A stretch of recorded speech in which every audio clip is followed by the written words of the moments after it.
Bonjour à toutes et à tous, bienvenue pour la deuxième session de notre cycle sur le carbone et la filière bois.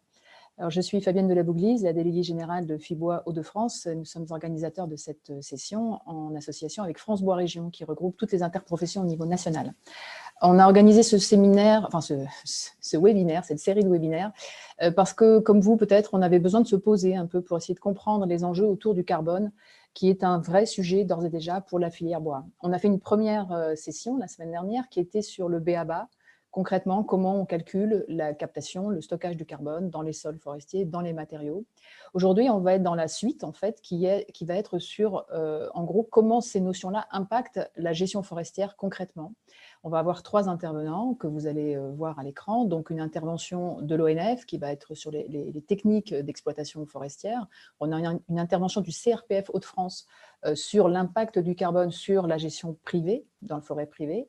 Et puis, en troisième intervenant, on aura le témoignage d'un directeur de coopérative forestière qui va réagir justement à ces propos-là et aussi sur l'impact sociétal, comme le mot est un peu galvaudé maintenant, mais c'est un peu ça la question aujourd'hui, comment tout ça passe aussi vis-à-vis des attentes de la société en termes d'environnement également. Pendant toute la session, vous allez pouvoir poser des questions. Vous avez une icône qui Ask Your Question en haut à droite. Vous cliquez dessus. Ne vous inquiétez pas, vos questions ne vont pas s'afficher à l'écran. C'est normal. Elles sont traitées en back-office. Et je passerai la parole à Fanny Cadoré, notre spécialiste de l'amont forestier au sein de Fibois Hauts-de-France, qui va regrouper un peu les sujets et on posera les questions en fin de session, en espérant pouvoir tout traiter. En tout cas, on fera le maximum pour ça. Tout ça va être mis en replay sur la chaîne YouTube de Fibois Hauts-de-France et de France Bois Région. Vous recevrez également les supports, donc pas de panique, vous aurez tout sous la main. Voilà, je pense que je vous ai à peu près tout dit. Je vous dirai à la fin, on a une troisième session la semaine prochaine pour clôturer le cycle, mais je garde le suspense pour la fin. Voilà, bah écoutez, on va démarrer. On part pour à peu près 1 heure d'intervention au total et puis environ une demi-heure d'échange. Je vais donc passer maintenant la parole à Vincent Boulanger, donc de l'ONF, pour la première intervention. Vincent, je vous passe la parole. Bonjour à tous, merci.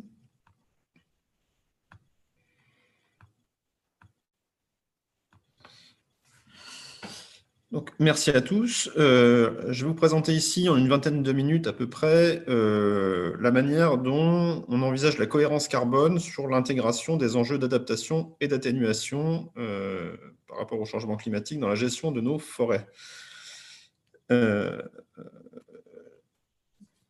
Premier élément, un graphique que vous connaissez sans doute, c'est celui-ci, c'est un graphique des flux qui vous montre qu'il y a des émetteurs de carbone dans le système terrestre, principalement l'industrie, mais également les changements d'usage des sols, qui sont donc des sources de carbone. Et à l'inverse, des éléments sur Terre qui sont des puits de carbone, à savoir la végétation, par effet de photosynthèse, mais également l'océan, qui a une certaine capacité de captation du CO2 dans les eaux.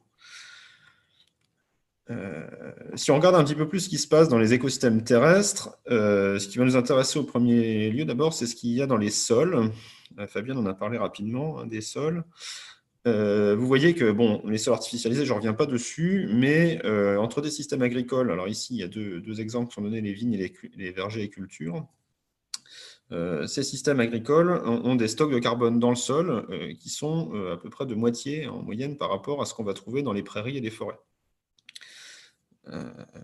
Donc un rôle essentiel dans ces sols dans la mesure où ils constituent un stock important de carbone. Le bilan de carbone de la forêt française, je ne vais pas m'attarder dessus très longtemps parce qu'il est quand même assez compliqué à calculer, mais ce qu'il faut retenir, c'est qu'on a des végétaux qui vont pousser par effet de photosynthèse, stocker dans le bois du CO2, et une partie de ce bois meurt, va se décomposer et va se retrouver dans les sols, enfin je dis le bois, mais c'est plus généralement les productions, tout ce qui est feuilles, écorces, etc., qui en se décomposant vont s'accumuler dans la litière et puis ultimement rejoindre les horizons de sol. Et une partie du bois est également récoltée pour être utilisée. Voilà. Et donc il y a plein de façons d'envisager la chose, mais sur le bilan carbone global des forêts françaises, mais ce qui nous pose question aujourd'hui, c'est le maintien de notre capacité photosynthétique en forêt, c'est-à-dire le fait de réussir à garder des arbres en bonne santé, a fortiori dans des contextes de changement climatique, plus généralement de changements globaux. Voilà, vous avez deux photos là, que j'ai indiquées, que j'ai mises. La première, c'est les épicéas qui souffrent d'une attaque de scolyte là, depuis 2 ans, et visiblement, c'est en train de repartir cette année encore. Et puis également un hêtre dépérissant qui, lui, souffre de la sécheresse. Donc le plan de la présentation que je vais vous dérouler là, c'est un plan en 3 temps. D'abord, la dynamique à moyen terme du carbone dans les sols forestiers. Donc on va voir sur un temps de l'ordre d'une décennie, comment se comporte le sol forestier par rapport au carbone. Ensuite, on envisagera l'adaptation des forêts, c'est-à-dire comment on fait pour garder des arbres vivants, pour continuer à stocker du carbone. Et puis, on verra à court terme en quoi les travaux forestiers peuvent agir sur le stock de carbone des sols. Voilà. Donc, la première présentation, le premier élément de présentation, hein, je me suis inspiré des travaux de mes collègues là, qui ont été présentés lors du colloque des 25 ans du réseau Rénécofor. Donc, ce fameux réseau Rénécofor, c'est le réseau national de suivi à long terme des écosystèmes forestiers. Ce sont 102 placettes réparties en France selon les grandes essences, et en essayant de couvrir un maximum de diversité stationnelle également. Donc, les stations, c'est le couple climat et sol, hein, pour faire simple. Donc ici, je vous ai indiqué une carte à gauche avec les différents types de sols qui sont présents. Et donc, sur chacune de ces 102 placettes, le sol est échantillonné, alors, comme l'indique le petit schéma à droite. Donc, ce sont 5 grappes qui sont échantillonnées, et puis on les a échantillonnées une première fois à la fin des années, dans le courant des années 90. Et puis mes collègues y sont retournés 15 ans plus tard, alors selon un protocole qui prélevait 1,50 m plus au nord pour éviter de reprélever exactement au même endroit. Et donc ça a permis de suivre la composition du sol à 15 ans d'intervalle, ce qui est quelque chose de très rarement fait. Et on a particulièrement, aujourd'hui, ce que je vais vous présenter, c'est ce qu'on a fait sur le suivi du carbone dans le sol. Donc, visiblement, dans le précédent webinaire, on vous a présenté la manière dont on calcule les stocks de carbone dans le sol. Donc là, voilà, le stock, il est calculé d'une certaine manière pour les horizons organiques, hein, c'est la masse de la litière fois la teneur en carbone organique qui est mesurée. Et puis, une autre méthode avec le sol minéral, qui tient compte de la densité apparente, de l'épaisseur d'une couche, et puis de la fraction grossière, c'est-à-dire en gros de la quantité de pierres qu'on va trouver dans le sol, hein, des pierres qui ne contiennent pas de carbone ou très peu. Et donc, si on regarde ce qui s'est passé entre la première campagne, donc je vous ai dit, première campagne, ça s'est étalé à peu près entre 94 et 97, et puis la seconde campagne qui a eu lieu 15 ans plus tard, en gros entre 2009 et 2012. Alors, chaque point représente une placette, c'est le stock total de carbone du sol qui est représenté. Alors, en abscisse, sa valeur lors de la première campagne, en ordonnée, la valeur lors de la seconde campagne. Donc, dans l'hypothèse où il n'y aurait pas de changement dans le stock du carbone du sol, tous les points devraient être alignés sur la droite Y égale X, hein, cette première bisectrice-là. Quelques petits rappels de mathématiques, assez simples. Et il se trouve qu'on est allé traquer quels étaient les points qui n'étaient pas significativement sur cette première bisectrice, donc pour lesquels le stock avait vraiment changé. Et ce qui est assez frappant, c'est qu'on a effectivement trouvé 3 points pour lesquels le stock de carbone avait un peu baissé, mais on a surtout trouvé une majorité de points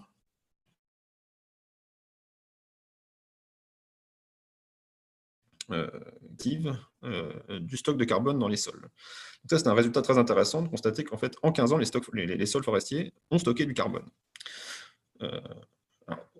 Ensuite, on était regardé dans quels horizons on stockait ce carbone, s'était stocké. Et ce qu'on constate, c'est que le principal stockage s'est fait dans les horizons de surface, c'est-à-dire l'horizon organique, la litière, et puis les 10 premiers centimètres de sol. On voit que le carbone qui se trouve dans les horizons 10-20 et 20-40, donc les horizons profonds du sol, lui, son stock n'a quasiment pas bougé.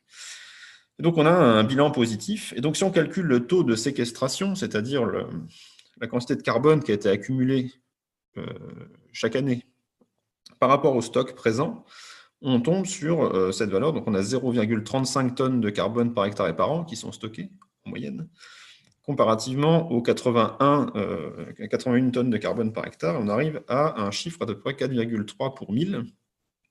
Et donc ça doit vous évoquer une orientation politique qui avait été donnée, celle du 4 pour 1000, c'est-à-dire que les sols forestiers y sont.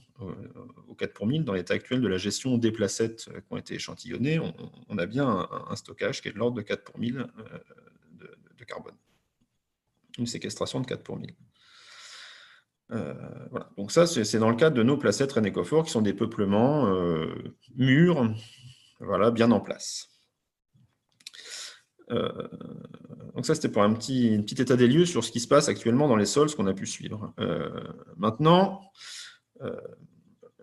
l'enjeu qui est le nôtre, en tant que gestionnaire forestier, c'est aujourd'hui de continuer de maintenir cette capacité photosynthétique, c'est-à-dire la capacité des arbres à stocker du carbone, et ceci dans un système qui change, avec une météo qui évolue, avec des accidents météorologiques, dont je vous présente ici quelques éléments. Alors, si vous regardez pour vous convaincre du changement climatique, s'il en est nécessaire, j'aime beaucoup ce petit graphique qui est en haut à droite, qui vous présente le changement de température depuis 1899. Et vous voyez que en fait, cette espèce de code barre vous montre que plus on va vers nos temps actuels, plus les barres sont rouges, c'est-à-dire plus on est en anomalie positive, c'est-à-dire qu'on a une température annuelle qui est supérieure à la moyenne sur cette grande période. Alors, si on regarde même précisément ce qui se passe cette année, en 2020, j'ai pris les deux dernières cartes qui ont été parues, qui ont été publiées par Météo France. La première, celle qui est en bas à gauche, c'est l'écart à la moyenne annuelle de référence 80-2010 pour le premier semestre 2020. Donc, vous voyez que quand même, la plupart des endroits, on a une anomalie positive qui est même très marquée sur la France. Et puis la carte de droite, donc, qui, elle, ne s'intéresse pas que à la température, mais à l'indice d'humidité des sols. Et ça, c'est l'indice d'humidité des sols modélisé là, à la date du 27 juin 2020. Donc, on constate que non seulement il a fait plus chaud, mais en plus, les sols sont secs. Voilà. Et donc, ça, ce sont deux contraintes assez fortes qui se posent sur les arbres forestiers qui ne peuvent pas se déplacer quand ils n'ont pas assez d'eau ou qu'il fait trop chaud. Et donc, la contrainte climatique que ça va nous poser directement, c'est le fait que les arbres n'auront pas assez à boire et trop chaud. Et donc, si on regarde typiquement une essence qui est assez sensible à ce climat, c'est le hêtre. Donc, le hêtre, il a une capacité, il a ce qu'on appelle une niche écologique et même une niche climatique, c'est-à-dire un espace dans lequel il est capable de vivre et de s'épanouir, qui est défini par, très schématiquement, une température minimale et une température maximale.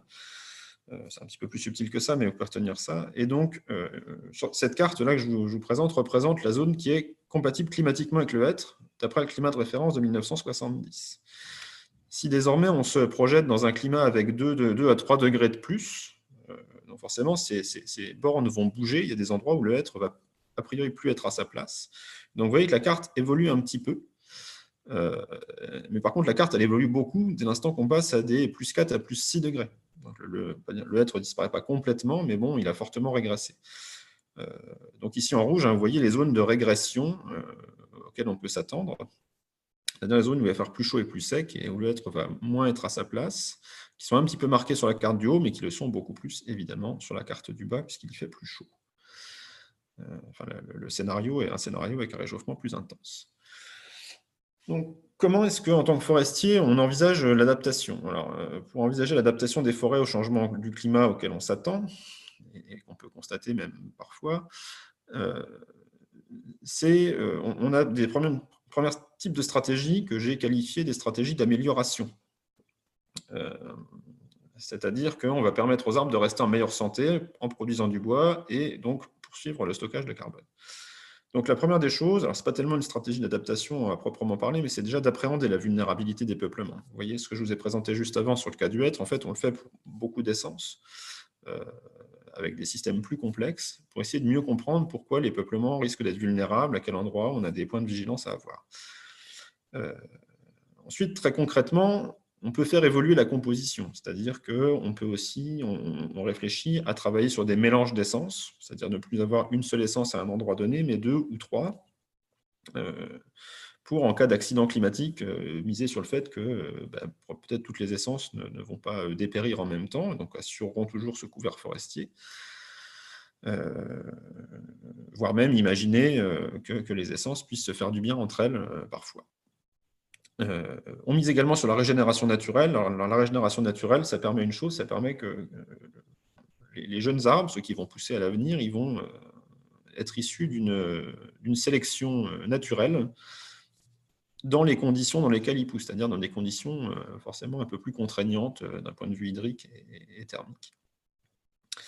Donc on s'attend donc à avoir des individus qui sont mieux adaptés par rapport, par exemple, à des systèmes de reproduction végétative, comme ça peut être le cas dans le taillis. Et puis, bien évidemment, donc ça c'est quand on fait des nouveaux peuplements, mais également quand on a des peuplements qui sont déjà en place, on peut aussi mieux doser la composition des peuplements lors des martelages. Et puis, une autre famille de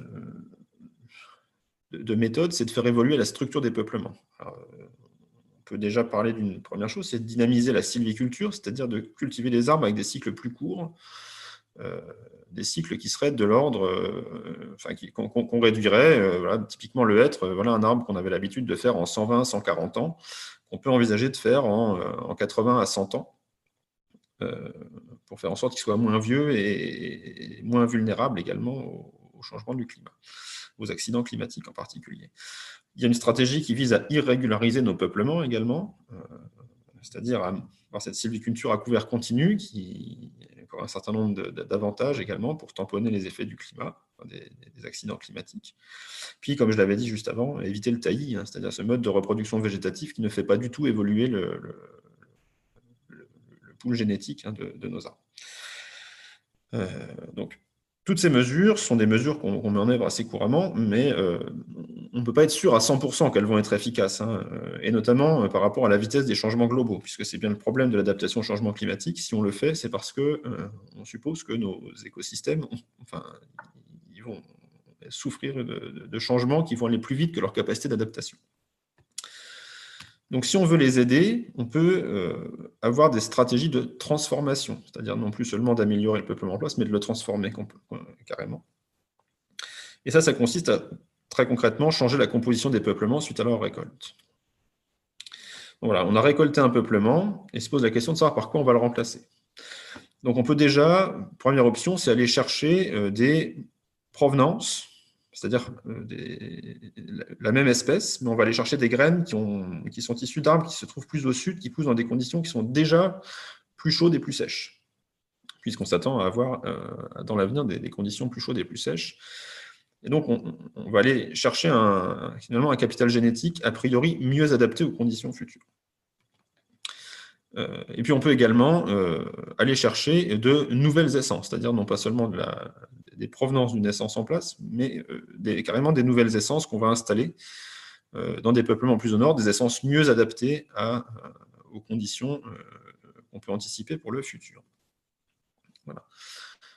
Et tout ce travail, finalement, on l'a intégré dans un projet qui s'appelle Giono, du nom de l'auteur de celui qui a écrit L'homme qui plantait des arbres.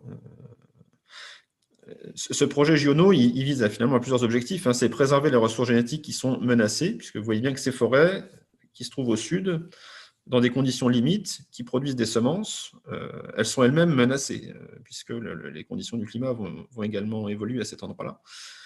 Donc, on va sélectionner ces forêts, on va récolter leur descendance, les élever, les planter plus au nord, dans des conditions qui leur permettront sans doute de s'épanouir un petit peu plus longtemps qu'au sud, où ils sont bien souvent. Concrètement, ça revient à assister la migration des espèces, c'est-à-dire qu'on part du principe que les espèces, elles bougent avec les évolutions du climat. D'ailleurs, il y a un très bon article paru dans Nature il n'y a pas très longtemps qui a montré que les espèces bougeaient plus vite dans les océans que sur Terre. Et c'est typiquement la motivation de notre projet ici. C'est-à-dire qu'on va aller chercher des provenances et des espèces dans des conditions très sèches, contraignantes pour elles, pour les mettre dans des conditions qui sont actuellement plus favorables pour elles. Donc, outre le fait de fabriquer un peuplement qui va sans doute vivre plus longtemps, on travaille aussi à la sauvegarde de ce potentiel génétique. Donc finalement, c'est une préservation du présent, c'est le potentiel génétique actuel, et surtout, on cherche une assurance pour le futur. Alors, ce qui se passe, c'est que cette stratégie de migration assistée elle suppose forcément qu'on va renouveler nos peuplements par voie de plantation. Donc là, il y a un vrai savoir-faire à cultiver, puisque la plantation, c'est quelque chose qui était un peu tombé en désuétude dans les années 90-2000. Et donc là, il faut regagner un savoir-faire, et ceci y compris dans les milieux contraignants. Je dis milieux contraignants, puisque finalement, avec les évolutions du climat, on a aussi souvent plus d'engorgements l'hiver, des sécheresses accrues l'été, des espèces concurrentielles qui peuvent exploser, voilà, et qui nécessitent bien souvent des travaux de préparation de site avant la plantation. Bon, ces travaux ils vont intervenir sur les horizons superficiels du sol, et si vous vous souvenez du début de ma présentation, en fait, ce sont ces horizons qui contiennent un stock assez fort de carbone, et qui stockent ce carbone. Voilà. Donc ça sera l'objet de ma troisième partie de présentation, c'est-à-dire de regarder quels sont ces liens entre travaux du sol et dynamique du carbone. Et donc ça, c'était le travail qu'on a fait dans le cadre d'un projet en partenariat avec l'Université de Rouen, voilà, dans le cadre d'un projet Capsol, hein, donc c'était l'Université de Rouen, avec l'INRAE également, qui visait à évaluer l'impact des pratiques innovantes de travail mécanisé du sol dans un contexte de plantation forestière sur le stock de carbone du sol. Dans ce travail, je vous présenterai ici deux questions. Hein. L'effet du travail mécanisé sur le stock de carbone du sol à l'échelle du profil pédologique, c'est-à-dire la zone qui est précisément travaillée par l'outil. Et puis l'effet de ce travail à l'échelle de l'ensemble du peuplement forestier. C'est-à-dire si on regarde non pas la petite zone travaillée par la machine, mais l'ensemble de la parcelle. Donc pour ça, on s'est basé, je vais passer assez vite là-dessus, hein, sur un réseau d'expérimentation, vous voyez, qui est réparti sur 6 sites en France. Donc des sites sur lesquels on avait des problèmes de contraintes posées par la végétation concurrentielle, et sur lesquels on doit apprendre maintenant à se passer des herbicides, puisqu'on n'a plus l'autorisation de les utiliser. Et donc l'alternative qui s'impose, hein, c'est un travail du sol qui permet de dégager la zone. Donc on a deux types de machines qu'on a testées, un scarificateur réversible et un sous-soleur, hein, donc l'un qui va travailler plutôt en surface et l'autre en surface et en profondeur, et qui va prendre la végétation, la retirer de la zone où on veut planter des arbres et la remettre sur le côté. Voilà, donc ça c'est un schéma type d'un site expérimental où on a 3 modalités qui sont suivies, hein, le témoin, le scarificateur réversible et le sous-soleur. Et chaque modalité est répétée 3 fois. Donc, voilà un schéma d'expérimentation assez classique avec une répétition et randomisation des modalités qu'on teste. Et donc les chercheurs sont allés échantillonner le sol à la fois sur la ligne de plantation en rouge, sur l'interrang et sur l'andin. Alors l'andin, c'est l'endroit où on a repoussé cette végétation, justement qu'on voulait éliminer, on l'a repoussée et entassée sur cet andin.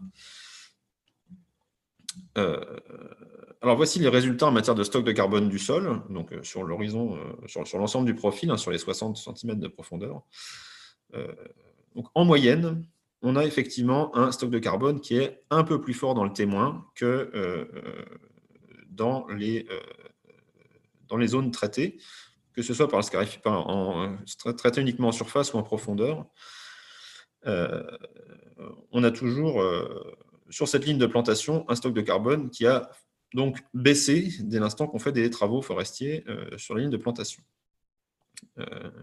Et donc, si on regarde même les petits schémas à droite, hein, j'ai détaillé l'horizon superficiel et les horizons en profondeur, on a à peu près le même patron. Hein. Bon, on voit que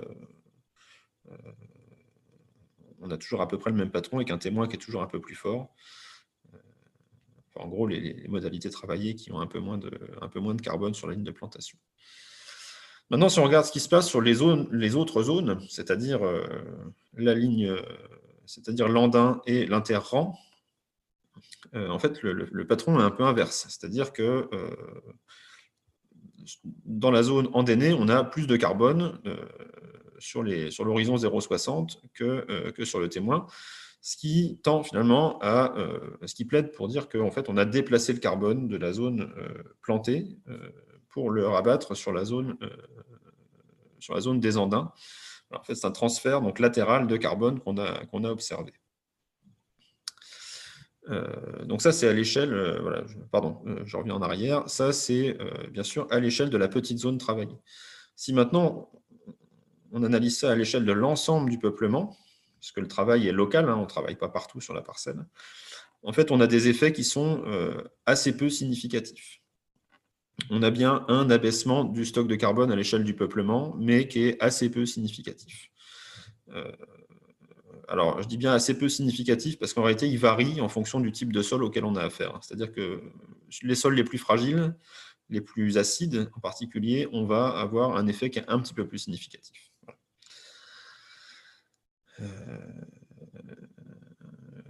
Voilà. Et donc, si on regarde même si on regarde plus sur l'ensemble du profil du sol, donc sur les 60 cm, mais sur les 10 premiers centimètres de sol, y compris la litière, là, on retrouve un effet significatif. C'est-à-dire qu'on abaisse quand même significativement le stock de carbone du sol à l'échelle de l'ensemble du peuplement, avec des effets toujours un peu plus marqués selon la nature des sols.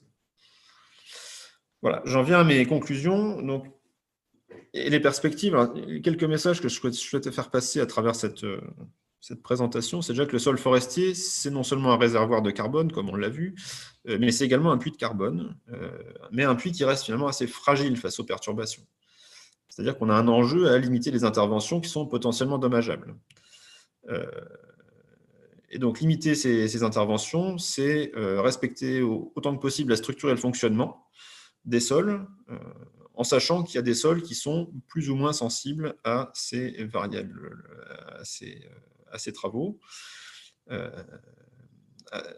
et qu'on a des interventions qui restent, encore une fois, en forêt, relativement rares, qui sont de l'ordre d'une fois par siècle, et qui tendent à être assez ponctuelles, puisqu'on n'est pas dans un système agricole où on va retourner l'ensemble de la parcelle, on ne va pas labourer l'ensemble de la parcelle, on va vraiment faire un travail qui va être ciblé sur la zone à planter. Alors les résultats que je vous ai présentés là, dans tous les cas, sont des résultats qui sont quand même sur le relativement court terme. Notamment sur l'expérimentation, ici on a caractérisé les capacités de résistance, c'est-à-dire qu'on a appliqué une perturbation et on a regardé comment le sol était en capacité de conserver ses propriétés. Mais on s'interroge maintenant sur les capacités de résilience, c'est-à-dire combien de temps il va falloir pour que ces sols qui ont été perturbés par des travaux retrouvent un fonctionnement et des caractéristiques identiques, ou semblables en tout cas, à celles des sols non perturbés à proximité. Ça, c'est une autre question qu'il faut qu'on envisage à travers d'autres projets de recherche qui sont actuellement en cours. Finalement, si on veut généraliser un peu, on a actuellement un défi à identifier des stratégies qui sont performantes pour l'adaptation, c'est-à-dire réussir à conserver notre potentiel photosyntétique en forêt, et qui restent également respectueuses des sols. Et puis, bien entendu, ça implique de connaître les sols pour avoir ce que j'appelle un respect éclairé de nos sols, c'est-à-dire ne pas avoir un protectionnisme absolu, mais qu'on puisse envisager, en fonction de la nature des sols, les travaux qui sont à moindre impact. Voilà. Et finalement, le carbone, dans tout ça, c'est une variable de cohérence qui paraît assez pertinente pour articuler les différentes composantes de nos politiques environnementales, que ce soit tant pour l'adaptation que pour l'atténuation des effets du changement climatique. Voici, je vous remercie, j'en ai fini. Merci Vincent. Beaucoup d'éléments là, vraiment très, très intéressants, très instructifs. Ce qu'on vient de voir là, c'est donc présenté par l'ONF et qui a donc bien sûr des moyens de recherche qui sont spécifiques aux forêts publiques. On va voir maintenant justement du côté des forêts privées comment ça se passe. Vincent, si vous pouvez juste fermer votre micro, s'il vous plaît. On va voir du côté des forêts privées comment ça se passe, puisque là, bien sûr, la propriété est beaucoup plus éparpillée et la gestion se fait forcément différemment. Et donc, je vais passer la parole à Xavier Morvan, donc du directeur régional du CRPF Hauts-de-France et Normandie. À toi, Xavier. Bonjour à tous, merci à Fabienne, merci à Fibois pour l'organisation de de ces séquences webinaires. Alors, ma présentation s'articulera sur 4 principaux points.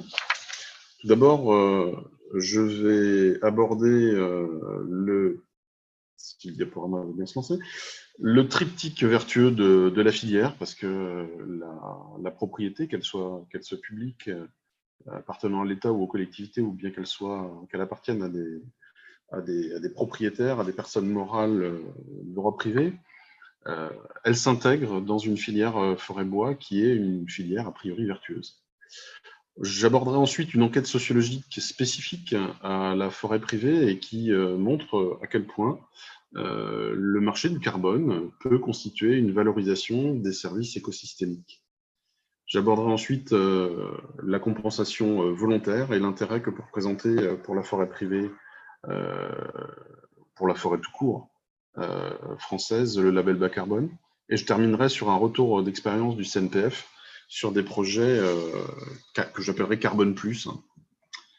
Alors, on va commencer par voilà, la forêt, la filière forêt-bois. C'est un levier puissant d'atténuation. Vincent, dans sa présentation, vous a fait un bon distinguo entre les stratégies d'adaptation et les stratégies d'atténuation qui peuvent correspondre à un stockage de carbone, notamment, il a insisté énormément sur les aspects carbone du sol. Alors certes, il existe beaucoup d'interrogations aujourd'hui subsistantes sur l'impact des gestes sylvicoles sur le bilan carbone global. Néanmoins, au travers de la filière forêt-bois, on peut retenir qu'une forêt en bonne santé, c'est déjà une première chose, on a vu des hêtres et des épicéas scolytés et des hêtres dépérissants. Donc une forêt en bonne santé et gérée durablement de manière adaptée ne fait pas que séquestrer du CO2 au travers de la photosynthèse. Elle en stocke aussi au niveau des sols forestiers, comme on a pu le voir, avec de temps en temps des gestes sylvicoles qui peuvent participer au déstockage. Mais elle produit notamment du bois. Le bois, un matériau atypique, parce que quand il est mis en œuvre dans des charpentes, quand il est utilisé pour faire des panneaux de particules, quand il est utilisé pour faire de la pâte à papier, il stocke de manière transitoire. Alors, c'est plus long quand il s'agit de charpente, c'est beaucoup plus court quand il s'agit de papier, mais il stocke du carbone avec des durées de latence qui peuvent être assez longues. Et donc, au-delà de la séquestration, cette partie stockage est extrêmement importante. L'intérêt du matériau bois, c'est aussi qu'en bout de course, tout se termine dans une chaudière et donc participe à une réduction de l'émission de gaz à effet de serre, notamment par substitution, avec des énergies qui pourraient être mises en œuvre et qui seraient des énergies fossiles. J'aborderai aussi voilà, la substitution de matériaux. Le matériau bois, c'est un matériau qui représente un intérêt. Si je prends un bastin, par exemple, dans une charpente, c'est un bastin qui stocke du carbone, contrairement à un IPN qui serait en acier, qui lui a généré énormément libéré énormément de CO2 pour être mis en œuvre, et ce serait la même chose si je prenais une poutrelle en béton ferraillé.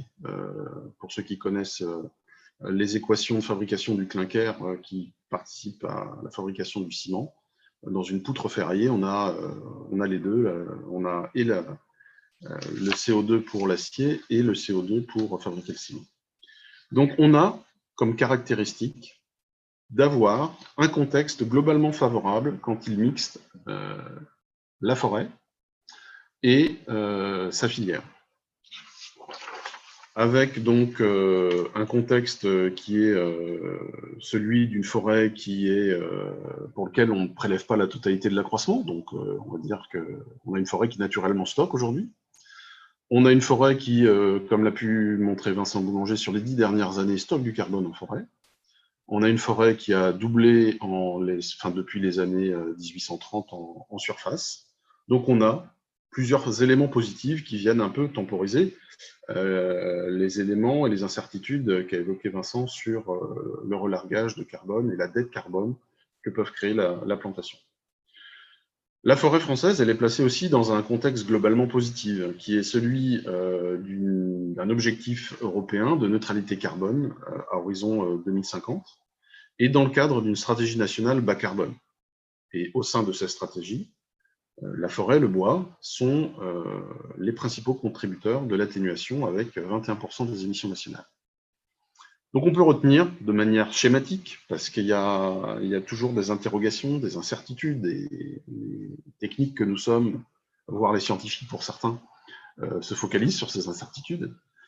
On a, quand on oriente une sylviculture vers le bois d'œuvre, une orientation de la gestion forestière durable qui permet d'avoir un effet de levier important sur une politique carbone.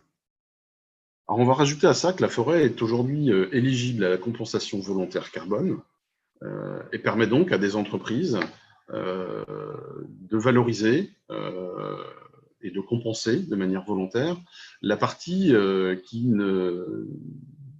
n'est pas possible dans leur stratégie interne qui vise justement à la neutralité, donc à la réduction maximum des émissions carbone. Il reste toujours une partie qui n'arrive pas à réduire. Et la forêt est un des rares éléments qui peut permettre de compenser de manière volontaire ces émissions. Donc d'un côté, des entreprises qui ont besoin de compenser, avec une démarche volontaire vertueuse, déjà de réduction des émissions, ça c'est le premier aspect et c'est le plus important, mais ensuite dans une démarche volontaire de compensation. De l'autre côté, il se trouve que, comme l'a évoqué tout à l'heure Vincent, Vincent évoquait la diminution de la plantation en France. Effectivement, on est passé de 120 millions dans les années 90 à moins de 60 millions de plants aujourd'hui. Ça varie, ça reprend, notamment du fait des reboisements post-tempête Klaus et Lothar. Donc on a des propriétaires aujourd'hui, notamment des propriétaires privés, mais c'est également le cas pour les propriétaires publics, qui ont besoin d'argent pour renouveler de manière convenable les peuplements et éventuellement les projeter vers un avenir au travers de l'adaptation au changement climatique. On peut retenir de manière assez schématique qu'une forêt gérée, c'est d'abord du bois d'œuvre récolté, mais c'est aussi du bois d'industrie qui participe à l'industrie du panneau, celle du papier, et ça termine au bout du bout en bois énergie. C'est une forêt qui vise à être renouvelée aussi, et c'est un des aspects fondamentaux du travail du forestier au jour le jour. C'est une forêt adaptée et avec des émissions réduites. Alors, si on donne la parole aux forestiers privés, ça a été fait depuis les années 2010 au travers d'un réseau qui s'appelle Réseau FOP, auquel participe la Fédération Francilva des syndicats de forestiers privés et également le CNPF. Il se trouve que dans un projet vocal qui a été mis en place dans le Massif central, on a une première enquête sociologique assez récente qui vise à montrer quelle serait la part que pourrait jouer la forêt privée et les propriétaires dans la valorisation des services écosystémiques. Alors, elle répond à la question du moins, quelles sont les attentes et motivations des forestiers vis-à-vis de la valorisation de l'aménité carbone? C'est un peu plus large que ça, c'est tous les services écosystémiques qui sont abordés. Je vous ai fait un petit tiré à part de quelques résultats. C'est une étude qui est intéressante parce qu'elle est statistiquement représentative des comportements des propriétaires du Massif central.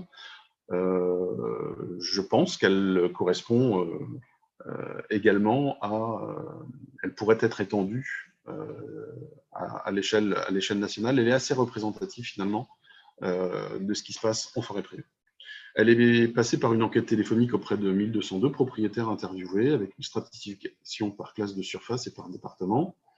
Et elle a évoqué la carte d'identité du propriétaire, qui il est, quelle formation il a, quelle activité il réalise en forêt, quels sont les services écosystémiques sur lesquels il souhaiterait miser. Et on a abordé également des questions qui concernent la compensation. Alors, il se trouve que pour environ 40% des propriétaires forestiers privés, ils sont prêts. Ils sont prêts à modifier leur gestion forestière dans le cadre du stockage du carbone. Ça, c'est un premier élément très positif, avec néanmoins comme élément critique, comme élément négatif, le fait qu'il y ait une vraie fracture générationnelle, notamment sur les 75 ans et plus. Alors, pour les propriétaires un peu plus jeunes, dans la tranche moins de 55 jusqu'à 74 ans, on a des propriétaires qui seraient prêts, à hauteur d'environ 40%, à intégrer le stockage de carbone et la lutte contre le changement climatique dans leur stratégie de gestion. Quand on leur pose la question, s'il y avait finalement une aide au stockage de carbone, est-ce que vous feriez des travaux? On a à peu près le même type de réponse, c'est-à-dire que les plus jeunes, notamment ceux qui ont moins de 55 ans, s'intéressent à leur forêt. Ça ne veut pas dire que ceux qui sont plus âgés ne s'y intéressent pas, mais montrent véritablement une envie d'agir sur leur gestion courante pratiquée. Alors on imagine tout de suite qu'on a un effet de levier. Quand on leur pose la question, d'une manière générale, est-ce que vous avez déjà entendu parler de la compensation carbone en forêt? Est-ce que vous trouveriez intéressant de développer ce type de projet dans vos bois? Les propriétaires forestiers répondent de manière assez nette, notamment les plus jeunes, qu'ils ont déjà entendu parler de compensation carbone. On voit qu'on a encore un travail de développement, puisqu'ils sont grosso modo 25% à avoir entendu parler de ces mots-là.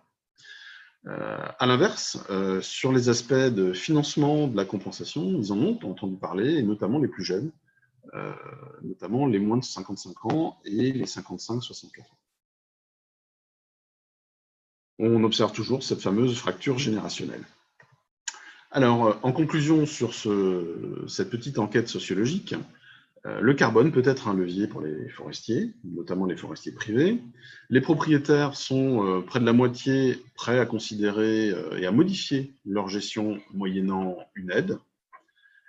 Concernant ces aides, le détail de l'étude montre qu'elles ont besoin d'être conséquentes si on veut qu'elles aient un impact. Donc, notamment, elles doivent dépasser le 50% du montant hors taxe des travaux pour avoir vraiment un effet de levier auprès des propriétaires et enclencher une nouvelle dynamique de gestion.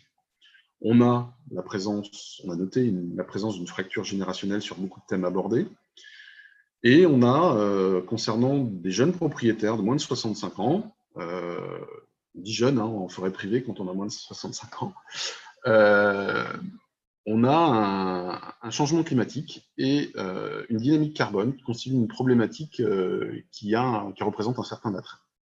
Et donc, on peut imaginer, si on modélise une valorisation de ces services écosystémiques, notamment au travers du marché de la compensation volontaire, qu'il y a un marché potentiel important à développer.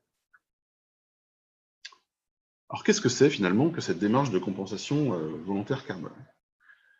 Il faut imaginer d'abord que les entreprises, quelles qu'elles soient, elles essayent, elles tentent, au travers des suites des lois Grenelle, de réduire leurs émissions de gaz à effet de serre. Elles ont, au travers de cette politique, une certaine responsabilité sociale ou sociétale à réduire leurs émissions. Pour cela, elles mesurent, elles arrivent à réduire, au travers de filtres, de changements de process, une partie de leurs émissions. Mais il y a une partie de ces émissions qui sont des émissions non réductibles. Les process peuvent être modifiés, mais au bout du bout, il y a certains éléments du niveau industriel qui sont parfois invariants, inchangeables. Pour ces émissions non réductibles, il est possible de réaliser des projets carbone qui visent justement à séquestrer un montant, une quantité de carbone qui va correspondre à ces émissions non réductibles. Concrètement, du coup, un projet carbone, c'est quoi?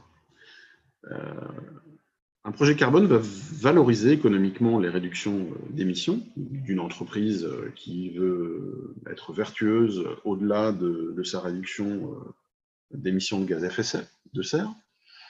On se base en forêt là-dessus sur un scénario de référence qui est le scénario d'un peuplement qu'on va trouver de manière naturelle et on essaye de le projeter dans une nouvelle dynamique qu'on va dire carbone plus, qui vise à stocker un peu plus de carbone au travers de ce projet. La différence justement entre un scénario de référence et la nouvelle dynamique qu'on crée avec le souhait de stocker du carbone, c'est une réduction d'émissions qui peut valoriser une certaine quantité de crédit carbone généré. Dans le détail, si je prends un scénario entre l'état actuel d'un peuplement qui correspondrait en un accru, donc une formation forestière qui pourrait être un enfrichement de terres agricoles, par exemple, et une plantation de Douglas. Donc, vous avez la crue en vert. Donc, on commence avec un stock initial à une centaine de tonnes de CO2 stockées à l'hectare. On voit que dans le temps, sur les 55 ans qui sont évoqués ici, sur la courbe verte, ce stockage augmente. Notre accru stocke du bois, stocke du carbone. On peut imaginer une transformation en Douglas, donc un itinéraire sylvicole qu'on va appeler Carbone Plus. Donc là, vous avez, c'est la courbe bleue, hein, la courbe avec des encoches. Les encoches sont des éclaircies, donc systématiques pour la première avec l'ouverture des cloisonnements, puis 2 autres éclaircies, et ensuite un groupe de régénération avec une coupe d'ensemencement, 2 coupes secondaires et une définitive. On voit au bilan que si on synthétise la séquestration moyenne de carbone sur ces 2 itinéraires différents, ces 2 scénarios, on voit qu'on a en valeur nette un stockage d'à peu près 160 tonnes de CO2 par hectare sur les 55 ans que dure le modèle que je vous affiche ici. Alors, ça permet également, ce graphique, d'intégrer, au-delà de la séquestration que je viens d'évoquer, les effets de substitution ou de stockage. Ça me permet aussi de vous indiquer que dans le triangle orange que vous voyez en bas à gauche, vous avez la fameuse dette initiale. Quand on a coupé à ras la crue pour installer et planter les Douglas, on a travaillé le sol, on a créé justement une dette initiale qui est compensée dans le schéma ici sur à peu près la dixième année. On voit que les différents bois qui ont participé aux éclaircies aboutissent à un stockage qui est maximisé, c'est normal, dans la partie coupe rase où là on a l'essentiel du bois d'œuvre qui est sorti de la forêt. Donc on a la séquestration avec le différentiel, les 160 tonnes de CO2 que j'ai évoqué tout à l'heure, le stockage au travers du bois d'œuvre et la substitution, parce qu'il se trouve que cette poutre en Douglas, elle va servir à être à la place d'un IPN en acier ou à la place d'une poutrelle béton ferré. Alors si on s'intéresse aux critères qui seraient judicieux de prendre pour un scénario de compensation volontaire carbone, les 2 parties ont besoin d'être gagnantes. Le propriétaire, d'une part, en termes d'image, en termes financiers également, mais également l'entreprise qui finance. Elle a besoin, quand on imagine du coup un scénario idéal sur la compensation carbone, on a besoin de différents critères, notamment un critère d'additionnalité. On a besoin que ce marché finalement financier intervienne dans des dispositions où finalement sans cette valorisation carbone, le nouveau scénario n'aurait pas eu lieu.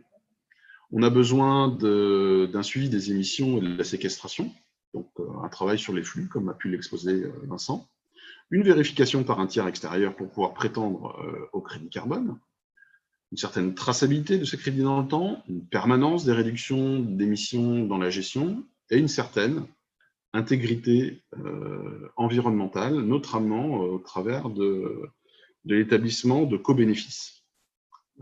Le scénario que j'évoquais tout à l'heure, il est intéressant si localement, au niveau de la crue, il préserve aussi ou il participe à la préservation d'une mare forestière et de sa ripisylve, il est encore plus intéressant et donc il participe au travers de co-bénéfices substantiels. Finalement, tous ces critères sont des critères qui ont été retenus dans le label bas carbone, qui fait l'objet d'un décret, d'un arrêté ministériel, quelque chose d'officiel, qui encadre les dispositifs de compensation volontaire carbone en France. C'est le seul dispositif qui valorise l'ensemble des opérations gagnant-gagnantes que je vous ai citées tout à l'heure. C'est un label de certification de la compensation volontaire qui participe aussi à l'incitation à la gestion forestière, en lien avec les documents de gestion durable, qui déclenche des changements de pratique et des itinéraires qui améliorent la séquestration de carbone et la valorisation de l'usage des produits bois, qui permet la rémunération de ces changements de pratique et qui les flèche qui permet à des financements privés volontaires d'être fléchés vers la filière. Et globalement, c'est un dispositif, un label, qui participe à la mise en œuvre de la stratégie nationale bas carbone. Alors concrètement, quel retour d'expérience du CNPF sur les premiers projets carbone en France? Donc tout d'abord, ce label et sa mise en place oblige les propriétaires à avoir un document de gestion durable. Alors en Hauts-de-France, près de la moitié de la surface de la forêt privée est dotée d'un plan simple de gestion ou d'un autre document de gestion. Mais il y a cette frange, notamment sur les moins de 25 et encore plus sur les moins de 10 hectares, sur lequel il y a des efforts à faire, notamment des petits propriétaires. Il se trouve que plusieurs projets carbone au CNPF ont participé à la mise en place et à la dynamisation de structures de regroupement de propriétaires, notamment le cas du Massif central que j'ai évoqué tout à l'heure.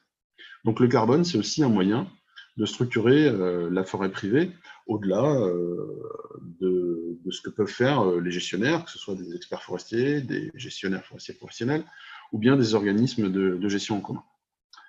Avec le carbone et avec cette nouvelle dynamique, le CNPF parvient à toucher de nouveaux propriétaires, donc ceux sans document de gestion, ceux qui ont un patrimoine inférieur à 4 hectares par exemple, qui ne pourraient pas bénéficier aujourd'hui des aides FEADER par exemple, au renouvellement ou à l'amélioration des peuplements. C'est aussi un moyen de toucher le grand public face aux difficultés thématiques que rencontre actuellement la forêt, que ce soit le changement climatique, le dépérissement et même la sylviculture. C'est aussi important pour un propriétaire d'avoir une dynamique de financement humanisée. Et il se trouve que le lien du financement direct est moins froid qu'une subvention. Le propriétaire se trouve face à un financeur qui a envie de compenser. Voilà ce que ça peut nous donner concrètement. Il y a 3 scénarios qui aujourd'hui sont validés. Le label bas carbone est un label ouvert. Donc là, vous avez une méthode de boisement avec un premier boisement qui sera réalisé en Hauts-de-France de 3 hectares 3 de prairies cette année, qui bénéficiera d'ailleurs de beaucoup de co-bénéfices environnementaux.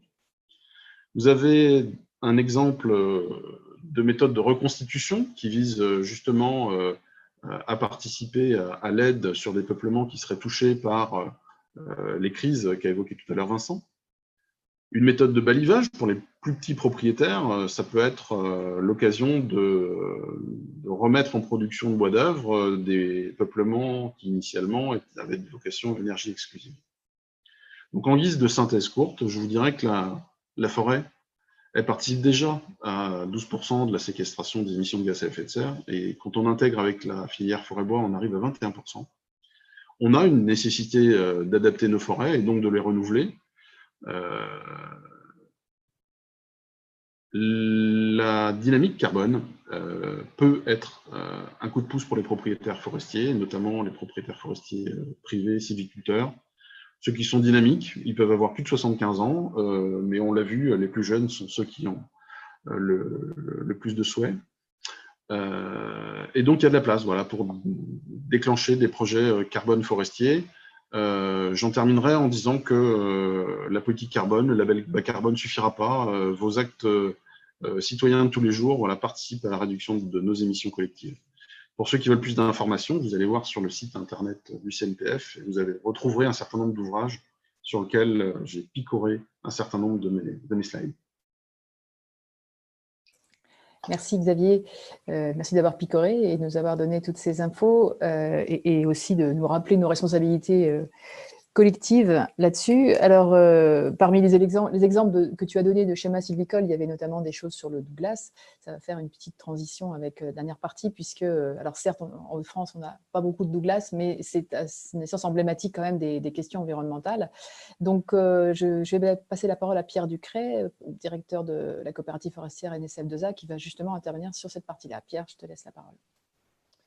Oui, bonsoir à tous. On va tâcher effectivement d'aborder un petit peu plus les questions sociétales, sachant que c'est un peu une gageure par rapport à mes collègues professionnels. Je vais peut-être enfoncer quelques portes ouvertes, mais ce n'est pas grave. On verra un petit peu les réactions des uns ou des autres, encore une fois, entre la vision qu'on peut avoir en tant que professionnel et la vision qu'on peut rencontrer en face de nous. On est parfois surpris. Et je pense que ces problématiques carbone sont une bonne illustration et renforcent peut-être un petit peu ce questionnement. Alors, je vous ai juste indiqué rapidement quelques éléments concernant la coopérative, simplement pour vous en saurez plus si vous voulez regarder, mais simplement pour dire qu'en tant que coopérative, on est directement confronté, comme les gestionnaires, à des choix de gestion au quotidien, à des interrogations de propriétaires au quotidien, mais également un petit peu en tant que représentant de producteurs forestiers, puisque c'est une organisation professionnelle, on est forcément en face aussi de réactions plus sociétales. Et c'est pour ça que ce thème m'est un petit peu cher, d'autant plus que dans un métier précédent, j'y étais plus directement confronté. Alors, on l'a dit, encore une fois, je vais faire un certain nombre de répétitions peut-être, mais c'est pour recadrer un petit peu ces choses-là.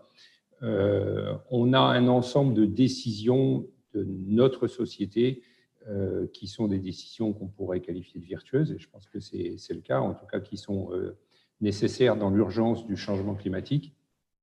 Donc, on a parlé de la stratégie nationale bas carbone, on a parlé de la programmation pluriannuelle de l'énergie, ça c'était dans le premier webinaire, si je ne me trompe, de cette loi de novembre 2019 avec un facteur 6. Il faut capter, il faut stocker, il faut substituer, tout ça flèche directement vers un rôle de la forêt et du bois, comme l'a répété effectivement Xavier tout à l'heure. On a des enjeux qui sont loin d'être négligeables en termes de production, puisque tous ces scénarios, dans toutes ces stratégies, arrivent à quelques chiffres un peu à l'emporte-pièce qu'il faut moduler et qui évidemment sont par principe faux, c'est des scénarios, mais sur lesquels ça donne des ordres de grandeur. Des productions de 100 TWh sur des produits bois issus de forêt ou issus de connex, ça n'est pas rien. Et augmenter la production actuelle des forêts de 48 à 82 millions de mètres cubes, ça n'est pas rien. Donc c'est une pression très forte qui est faite sur la forêt. Alors, quand on parle de développement durable, on a quand même en tête toujours ces 3 piliers. Ne les oublions pas, surtout quand on parle de forêts privées, mais également publiques, puisque cette pression existe très fortement sur les 2 types de forêts. N'oublions pas qu'il y a un volet économique. Là aussi, la forêt répond avec beaucoup d'atouts en matière d'emploi, en matière de capacité de retour financier sur l'ensemble d'une économie. Je pense qu'on est en France plutôt assis sur un tas d'or vert, mais on ne s'en rend pas compte. Il ne s'agit pas de dire qu'on va surexploiter, ce n'est pas parce qu'on parle de richesse qu'il faut parler d'exploitation minière, mais il faut en être conscient.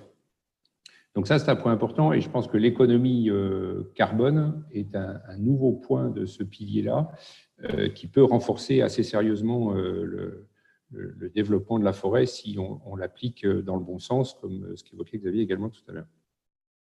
Le deuxième pilier, c'est l'environnement. Là-dessus, évidemment, on se sent très à l'aise avec la capture du CO2, la substitution d'énergie fossile par un certain nombre de produits bois.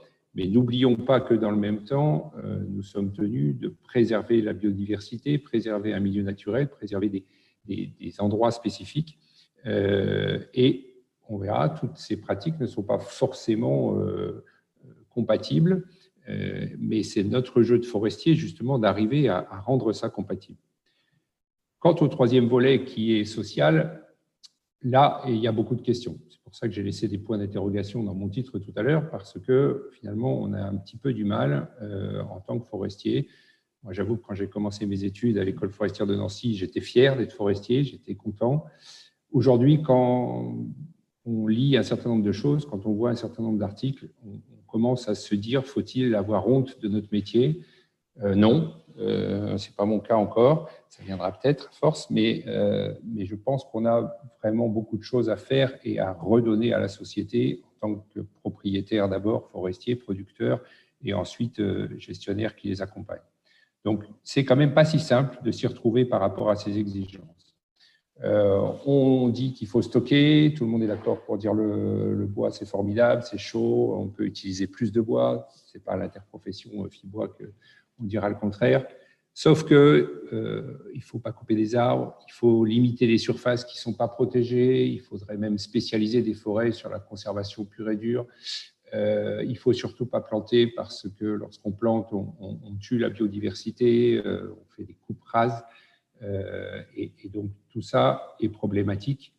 Et on voit que par rapport à ce qui a été exposé tout à l'heure, on est obligé de se confronter à ça. Planter du Douglas à la place d'un accru, comme on l'a dit tout à l'heure, ça veut dire faire une coupe rase, effectivement, sans qu'il y ait une dette carbone, mais ça veut dire aussi se confronter à la pratique même, au choc que ça peut représenter sur l'aspect paysager. Et peut-être, il faut se poser la question, à des relargages de carbone, effectivement, dans cette période intermédiaire. Mais on manque de données suffisantes pour être tranquille, j'allais dire, sur un certain nombre de points là-dessus, parce qu'il y a tellement de désinformation dans certains sujets ou de manque de support vraiment scientifique complet qu'on a du mal à contrer souvent ces données plutôt passionnelles qu'objectives dans certains cas. Ça n'empêche pas qu'on doit s'y confronter et les prendre en compte. Elles sont respectables par principe, c'est du ressenti, donc on ne peut pas les laisser pour compte. On est content également en tant que forestier par rapport à tout ce qui est substitution, j'y reviens pas, c'est tout ce qui est la biomasse énergie, mais ça rejoint aussi des préoccupations sociétales sur les circuits courts, sur la ressource locale. On aurait plein d'atouts en tant que forêt, et notamment dans notre pays français, et notamment dans la région Hauts-de-France, qui n'est pas la dernière en termes de qualité de produit. Donc, malheureusement, en face de tout ça, on nous envoie votre bois, c'est de la particule fine. Et quand on pense énergie renouvelable, y compris dans les Hauts-de-France, où pourtant l'éolienne est parfois un tout petit peu critiquée, on va dire, la porte de sortie, c'est le solaire. Je n'ai pas entendu parler de biomasse, d'énergie biomasse de façon volontariste, et c'est bien dommage. Je suis aussi représentant du syndicat des énergies renouvelables sur les Hauts-de-France et je trouve ça extrêmement dommage que ces trois sources, qui sont loin d'être concurrentes mais complémentaires, ne puissent pas travailler plus efficacement. On entend même dire que le bois énergie est un véritable danger pour la forêt. Donc, faut-il consommer plus de pétrole pour préserver les forêts? Ce n'est pas le cas, évidemment, mais c'est un peu le souci.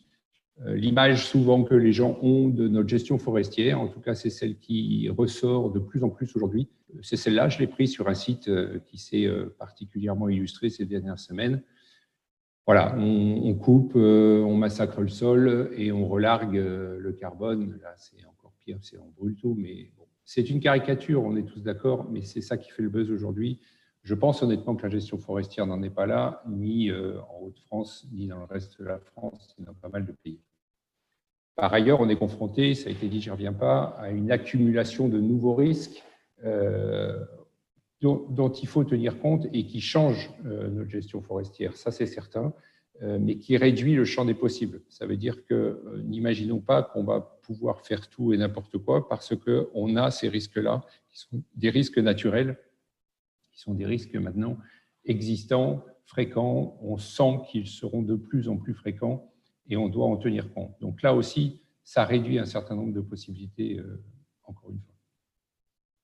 Alors, ce que je trouve quand même formidable dans nos métiers et dans la filière forêt-bois, c'est que justement, on a des exigences environnementales et économiques qui sont compatibles. C'est sans doute ce qui m'a motivé dans ce métier-là depuis le début. C'est que si on fait une gestion dynamique de nos forêts, on peut produire plus de matériaux, on peut produire plus de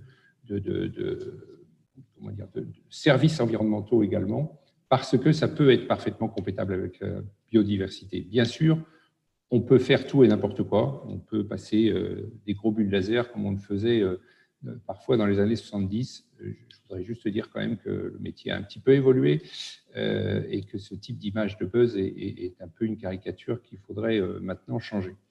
Mais on peut faire de la bonne gestion forestière avec tout le respect nécessaire sur l'environnement.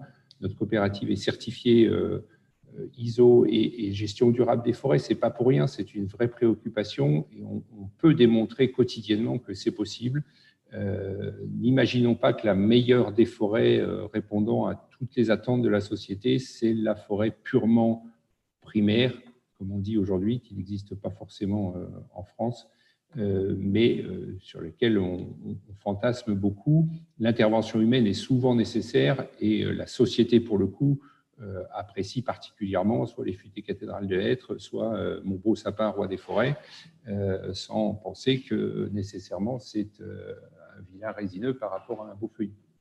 Donc, il faut qu'on arrive à changer ces images-là et à introduire le fait qu'on peut justement avoir de l'économie et de l'écologie de façon totalement compatible et positive.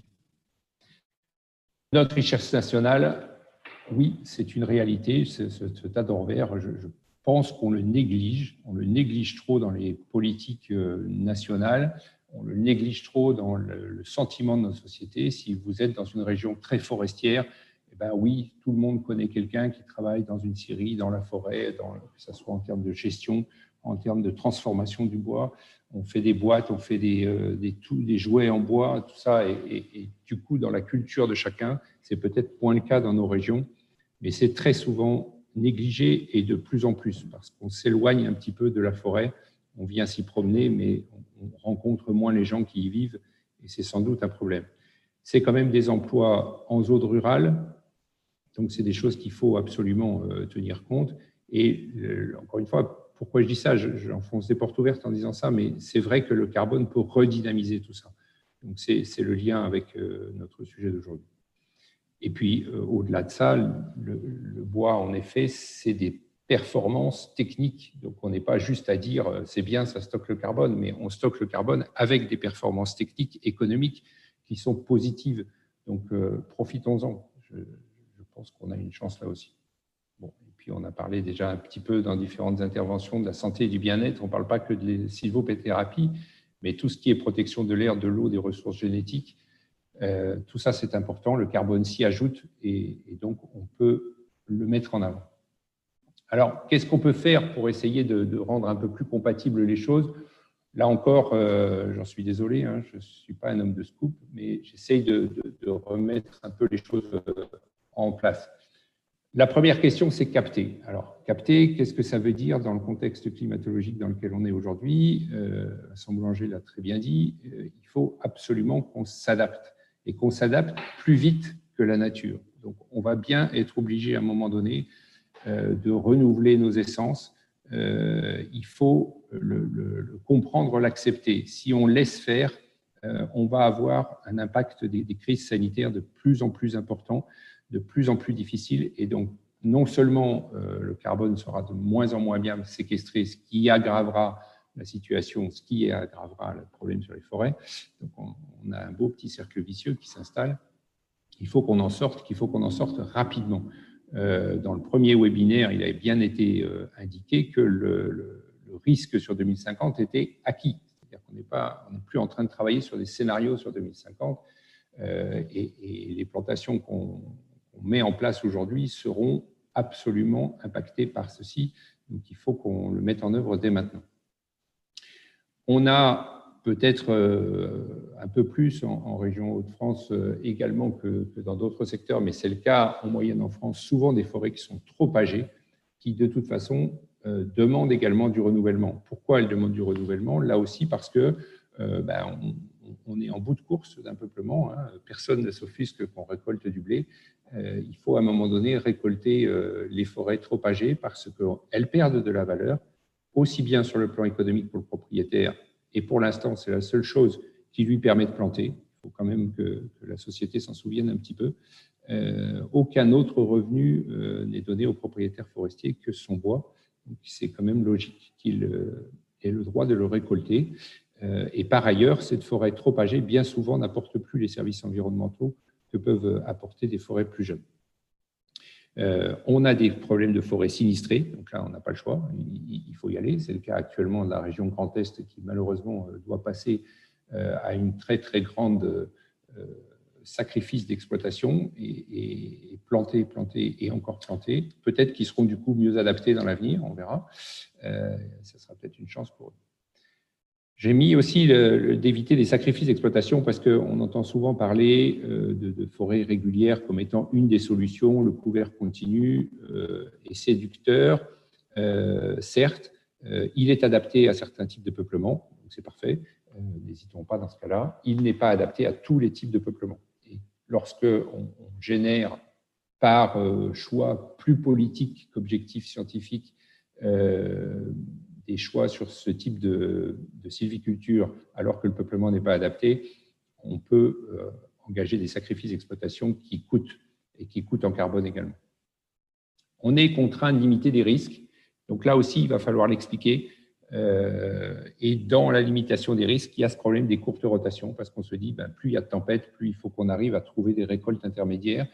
Mais qui dit courte rotation, dit sylviculture plus intensive, dit changement d'essence, dit mauvaise acceptation. Donc là, on a un compromis qu'il va falloir trouver. Je crains que la nature nous contraigne de toute façon à cette rotation courte, puisque c'est déjà à l'œuvre quand on voit la rapidité du retour des coups de vent ou des mini-tempêtes qu'il y a. On a certainement des progrès à faire sur les techniques de renouvellement. C'est les problèmes de relargage de carbone, ça a été très, très bien décrit par Vincent, je n'y reviens pas. Mais là-dessus, je pense qu'on a besoin de plus de données. Il y a un gros travail d'innovation et de recherche qui est déjà engagé, mais qu'il faut continuer de développer parce qu'on manque de ce qui a été exposé quand même tout à l'heure, mais qui pour moi est plein de cas différents, de valeur absolue de mobilisation de carbone par hectare ou de relargage par hectare. On nous oppose le problème des rémanents pour le bois énergie qui dégradent les sols quand on les enlève. Oui, mais si on en laisse trop, ils se décomposent, donc on relargue du carbone. Bon, le choix d'équilibre entre tout ça n'est pas si simple. Et là, je pense qu'il y a un vrai travail de recherche. Je pense que tout le monde est d'accord pour se dire si on trouve une solution qui optimise l'ensemble du système, on la prendra. Encore faut-il qu'elle soit vraiment objective. Évidemment, il nous reste le deuxième volet très important de stockage qu'on peut vraiment développer encore parce que le bois énergie, même s'il représente déjà 60% des ENR, n'est pas suffisant à ce stade et ne répond pas aux attentes des forestiers. Le bois énergie ne dégrade pas la forêt. C'est grâce à la sortie aujourd'hui du produit bois énergie qu'on peut mener des opérations sylvicoles pour améliorer les forêts. De ce point de vue-là, je pense que le SRADET qui a été fait en Hauts-de-France est un peu problématique puisqu'il considère que justement, il ne faut plus développer de bois énergie parce qu'on est en risque sur le potentiel forestier. Je dois dire qu'au niveau de notre coopérative, on pourrait doubler notre production si les marchés étaient plus ouverts. Donc, c'est dire, et ceci uniquement sur des besoins d'amélioration, encore une fois, forestiers. On a bien entendu tout le stockage dans les bâtiments, les meubles. Attention toutefois à l'effort nécessaire sur l'industrie France pour ce faire, parce que nous avons 6 milliards d'euros de déficit dans notre balance commerciale, c'est pas rien. Et non seulement on doit évidemment se centrer sur la valeur ajoutée, mais également se dire que nous ne pourrons pas comptabiliser le carbone stocké s'il n'est pas fait dans notre industrie France. Donc, attention à ce point également. Alors, autour de tout ça, on a une question d'amélioration de pratique qui est évidente. C'est le sens de notre engagement à nous sur la certification de gestion durable, mais qui est maintenant un engagement de société plus important, en tout cas de la filière. Il y a besoin d'avoir des discussions constructives aussi au sein de PEFC pour justement faire le lien entre notre production, les capacités d'amélioration qu'il peut y avoir et puis les exigences de la société. Mais il faut que les deux fassent un pas. C'est-à-dire que si on est dans un diktat un petit peu qui n'est pas forcément toujours démocratique et pas forcément toujours appuyé sur des données objectives, on ira au casse-pipe parce qu'on ne pourra pas faire et donc on laissera les forêts se dégrader et ce sera une perte par rapport à la situation d'aujourd'hui. On a un gros travail de recherche-innovation à faire dans notre métier, dans l'ensemble de la filière. Il est certain qu'il y a une grosse marge là-dessus. Il faut trouver des moyens de communiquer mieux avec la société. Je pense que nous autres forestiers, nous sommes un peu trop dans nos bois. Où quand on communique sur des grandes notions. Il faut peut-être qu'on soit plus proche du terrain, plus proche des citoyens qui sont en bordure de nos forêts et qu'on trouve les moyens d'informer avec de la transparence. Je suis assez contre le fait de mettre un petit rideau d'arbres le long d'une coupe rase pour que ça se voit moins depuis la route. Je pense qu'il vaut mieux qu'elle se voie si elle est nécessaire ou qu'elle ne se fasse pas si elle n'est pas nécessaire. Il faut absolument qu'on investisse dans notre filière sur cette partie-là en alliant les deux. Ce n'est pas juste trouver des éléments de langage, c'est rechercher ce qu'on peut améliorer et donc échanger avec la société pour l'améliorer.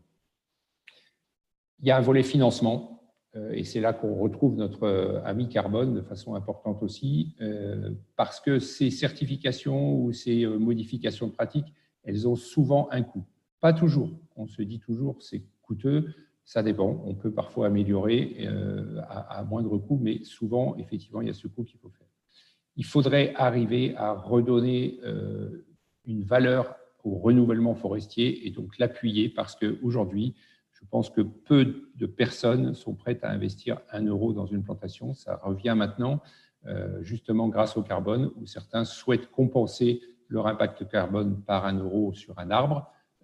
Des applications sont en œuvre pour ça, c'est tant mieux. Il faut que ça puisse être un retour. C'est un nouveau retour financier sur les propriétaires forestiers, autre que le bois. Ça pourra alimenter justement ces modifications de pratique. Voilà ce que je voulais vous dire. Merci beaucoup, Pierre. C'est vrai que la communication, c'est effectivement un des autres grands chantiers de la filière. Je pense que là-dessus, on est tous d'accord et on a aussi des choses qui sont en cours, notamment avec le Conseil régional des Hauts-de-France, mais pas que. C'est une problématique nationale. Alors, on a reçu pas mal de questions pendant vos interventions. Donc là, je vais passer la parole à Fanny Cadoré qui va regrouper ces questions et vous les adresser, alors parfois à l'un précisément, parfois collectivement. Et je vous laisse reprendre la main derrière. Vas-y, Fanny. Bonjour à tous. Alors, pour les questions, après les avoir toutes parcourues, hormis une qui est une question de clarification, les questions qui suivront en fait s'adresseront à l'ensemble des intervenants pour leur casquette en fait dans l'ensemble pour leur casquette de gestionnaire forestier. Alors tout d'abord, la première question, question donc de clarification. Une personne demande donc à l'ONF à quoi correspondent les 3 cas de sol qui présentent une baisse de stockage du carbone. Est-ce que ces sols ont des similitudes? Est-ce qu'on peut en tirer des conclusions?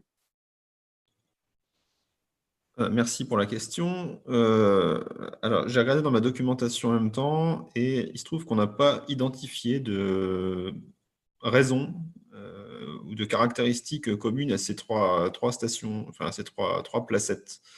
Voilà. Alors, les auteurs de l'étude précisent bien que une durée de 15 ans par rapport à des cycles forestiers qui sont plutôt de l'ordre du siècle, ça reste assez faible. Donc, c'est une première tendance qui a été observée, qui est intéressante. Elle est intéressante dans sa globalité, dans le sens où il y a une majorité qui tend vers le stockage. Mais effectivement, ça mérite en tout cas d'être confirmé et puis de voir comment ça évoluera lors de la prochaine campagne qui aura lieu, je pense, d'ici quelques années. Très bien, je vous remercie. Maintenant, on va attaquer les questions qui vous concernent tous. Alors, première question, elle traite de la relation entre la diversité génétique et la sylviculture. Donc, c'est suite à l'intervention de M. Boulanger. Si on pratique des cycles plus courts, est-ce qu'on ne risque pas de réduire la diversité génétique en coupant avant maturité sexuelle les arbres? Je vais commencer à y répondre. Alors, j'ai envie de dire qu'en fait, c'est plutôt le contraire. C'est-à-dire que si on réduit les cycles, c'est précisément pour augmenter la diversité génétique, dans le sens où on va provoquer des renouvellements plus fréquents. C'est-à-dire que le peuplement va se renouveler plus fréquemment et donc il y aura du brassage génétique au moment de la reproduction qui va se passer de manière plus fréquente. Alors, par rapport à la question de la maturité sexuelle, il faut savoir qu'on élève un certain nombre de vergers à graines à l'ONF, qui sont des essais expérimentaux, qui visent à produire de la semence et d'étudier les caractéristiques de ces semences, enfin des descendants en fait. Et ce sont des expérimentations qui ont lieu sur une échéance qui est de l'ordre de la décennie. Donc les arbres deviennent matures en fait sexuellement assez tôt. contrairement à ce qu'on pourrait s'imaginer pour ces individus qui vivent très vieux. En fait, à l'âge de 20-30 ans, les arbres sont matures sexuellement et produisent de la semence. Donc, il n'y a pas d'incompatibilité par rapport à la biologie de l'arbre, à sa biologie sexuelle en tout cas. D'accord. Est-ce que M. Morvan ou M. Ducré souhaitaient intervenir également ou la réponse convient? Très bien. Alors, question suivante. C'est également suite à l'intervention de l'ONF. Cela traite des risques phytosanitaires et de l'aspect écologique de la forêt. Donc, dans le cas de l'introduction de nouvelles essences, donc potentiellement mieux adaptées et provenant d'autres écosystèmes, par exemple l'Amérique, est-ce qu'on ne prend pas un risque qu'elles s'avèrent envahissantes ou même qu'elles soient porteuses de bactéries, de microbes ou d'insectes et de champignons? Alors, c'est une excellente question, parce qu'effectivement,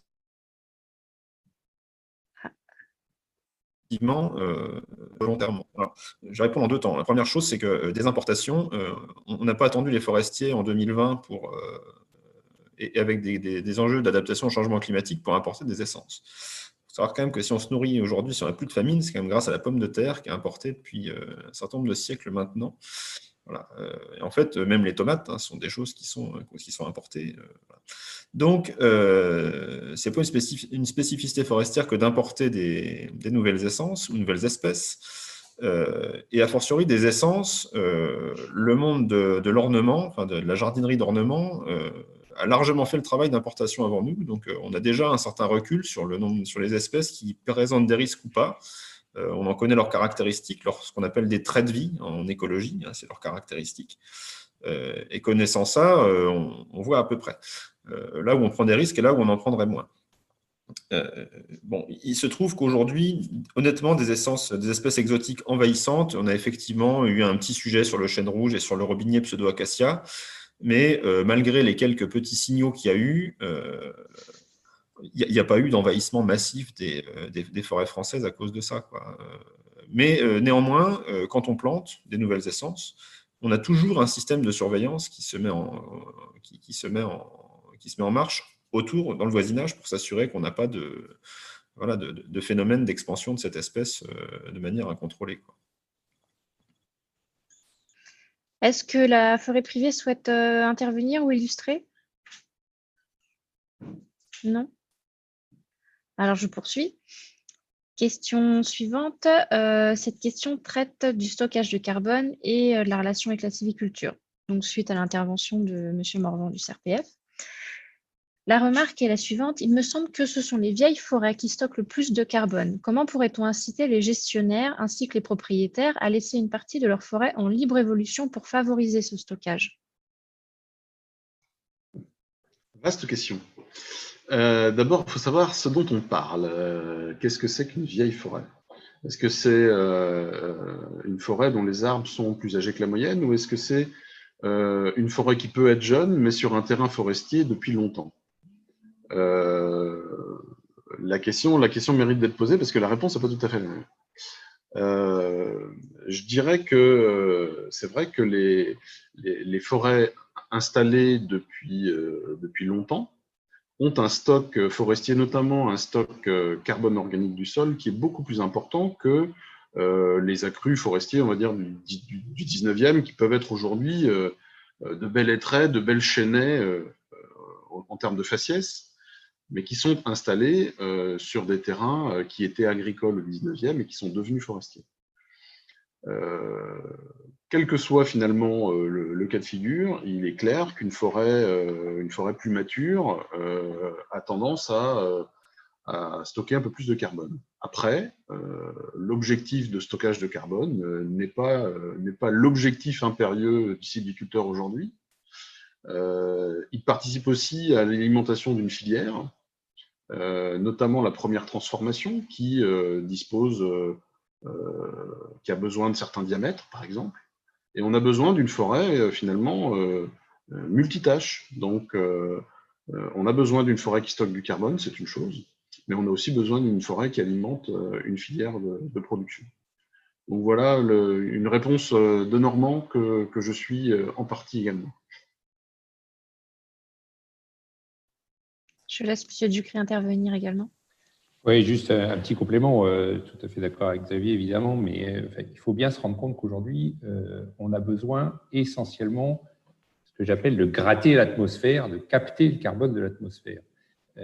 C'est l'urgence. Il faut qu'on diminue la concentration du carbone dans l'atmosphère. Donc, il faut qu'on active des pompes extrêmement puissantes, si on veut le faire. Il faut évidemment diminuer les émissions, c'est la première chose, mais au-delà de ça, il faut qu'on arrive à nettoyer plus et qu'on active des pompes. Et ça, c'est la forêt jeune qui fonctionne le mieux là-dessus. Il faut distinguer cette notion de captation de cette notion de stockage. Et quelque part, il vaut mieux avoir des forêts qui sont jeunes, en pleine puissance de captation, et stocker le bois et stocker le carbone, comme l'a dit Xavier, dans le bois mis en œuvre, plutôt que de le laisser sur place et de diminuer la captation dans le même temps. Donc, il faut arriver à mélanger ces deux choses-là. C'est le côté vertueux de la filière, effectivement, qui ne fait pas juste une production qui s'en va après, puisqu'elle reste stockée. Donc, il faut bien comparer ces deux notions-là, je pense. Je vous remercie. Question… Un mot, Ah oui, allez-y. Ouais, je voulais juste dire, pour reprendre l'image qu'a donnée Pierre Ducré, qui est tout à fait juste, c'est bien cette histoire de pompe. Et ce qui est intéressant, c'est de voir combien de temps cette pompe elle va fonctionner. Alors, il est vrai que si demain, on confine la forêt, c'est-à-dire qu'on arrête de récolter, comme la forêt française est globalement jeune, elle va pouvoir stocker pendant un petit temps. C'est-à-dire qu'on va accroître le stock de carbone en forêt pendant un certain temps, précisément parce qu'elle est jeune. Or, à mesure qu'elle va vieillir, cette forêt, les arbres vont mourir, se décomposer, et à ce moment-là, se mettre à émettre du CO2. Une partie va être stockée dans le sol, mais une grande partie va surtout être émettrice. Et donc, on va dire à moyen et long terme, cette stratégie, elle est, en tout cas, incompatible avec les enjeux sociétaux. Et c'est bien ça l'enjeu. C'est bien de réussir à articuler cette société et ses besoins de vie avec le fonctionnement des forêts.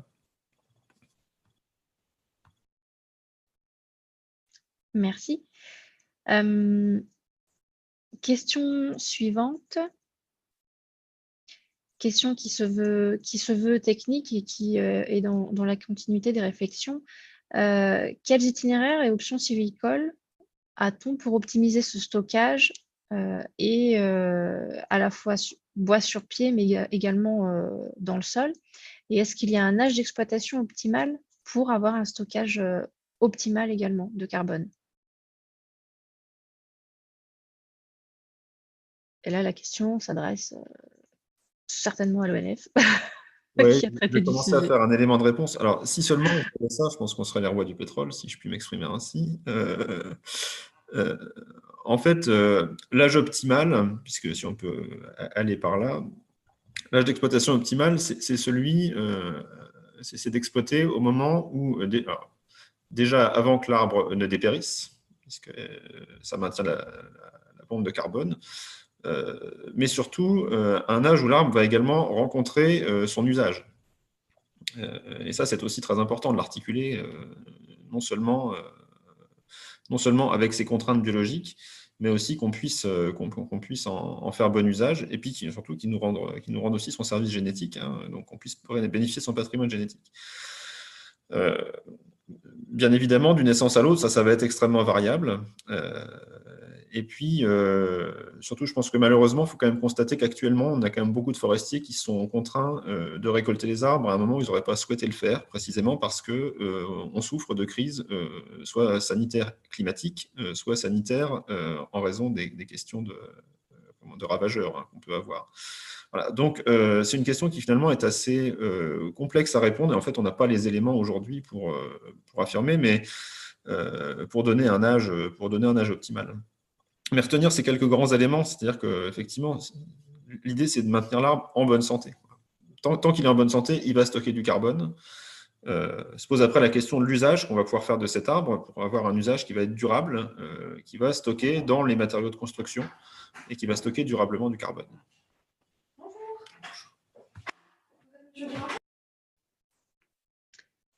Très bien, je vous remercie.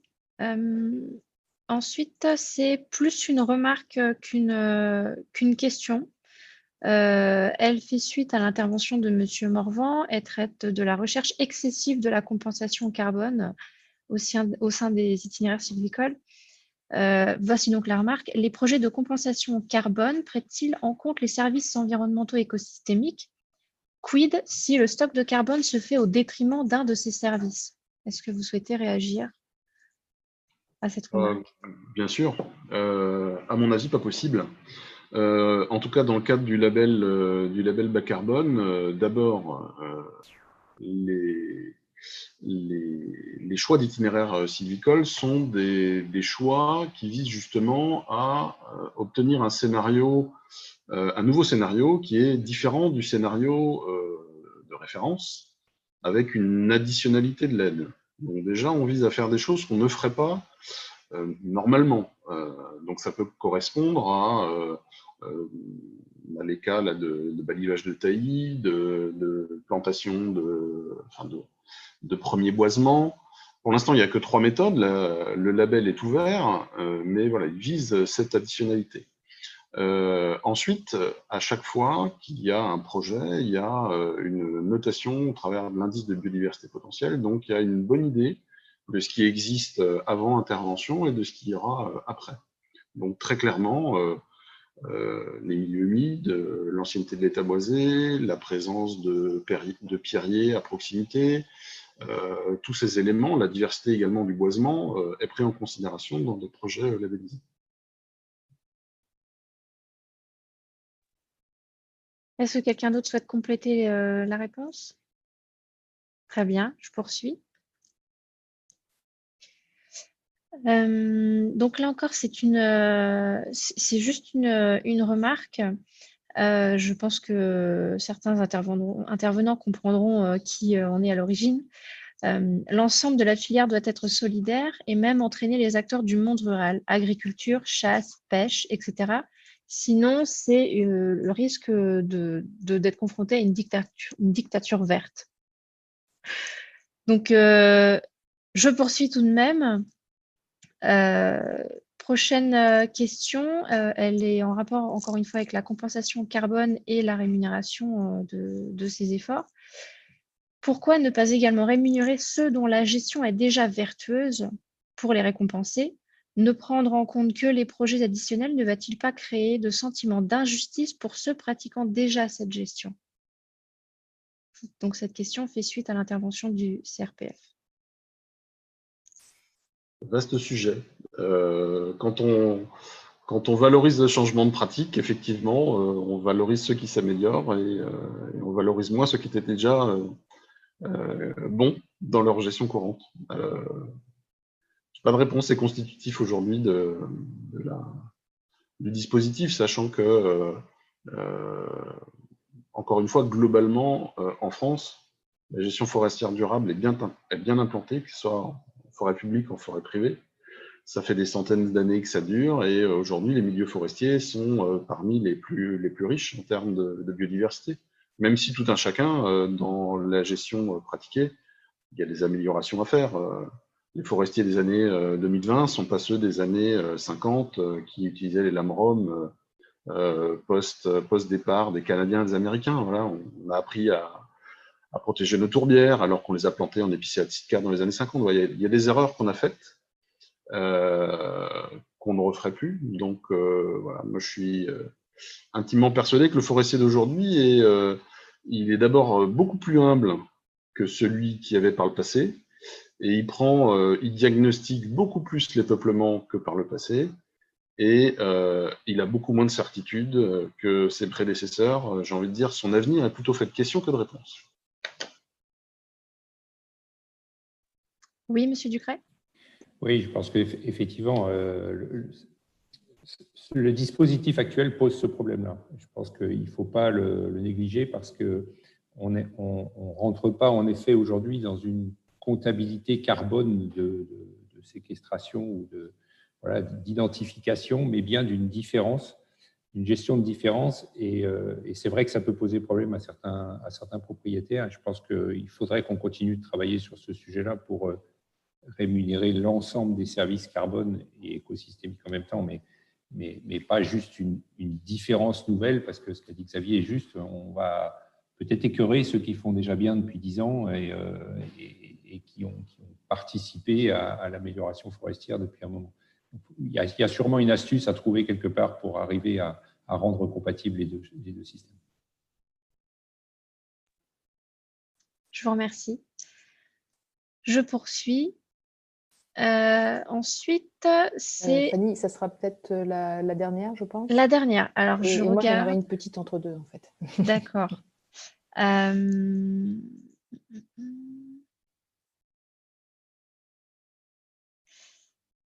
Alors, cette question-là est une remarque, en fait, une inquiétude qui est partagée. La personne s'inquiète de savoir, elle se dit l'impact de la labellisation sur les pratiques de gestion forestière risque d'être un peu limité.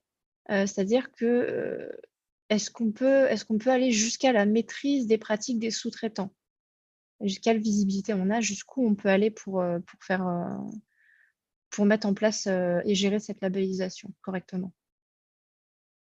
Et donc là, ça s'adresse à la fois au CRPF et à NSF2A.